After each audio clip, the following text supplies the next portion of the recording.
Alhamdulillah kita dah selesai buat penyerahan kunci untuk Orchid B. Kita buat 2 unit. Hai, Assalamualaikum. Nama saya Zuhair. Hari ini kita berada di Pagoh, Johor.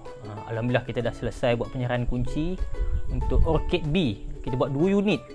So alhamdulillah dikabarkan tadi oleh Puan Rosmah untuk dijadikan rumah sewa.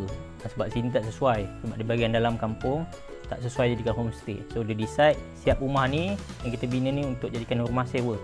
So andai kata tak dapat, dia akan bagi kepada anak-anak dia untuk duduk lah.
So untuk alhamdulillah lah rumah kita pun dah siap. Macam you guys tengok, rumah ni pun pemilihan colour pada tuan rumah juga.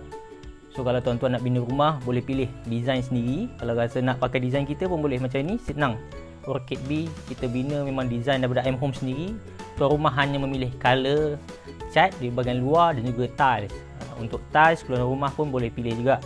Kalau you guys nak ada design sendiri, boleh kita binakan. So alhamdulillah kita dah buat penyerahan kunci. So dalam video ni juga boleh tengok macam mana hasil binaan daripada kami, dengan teliti, dengan finishing kami.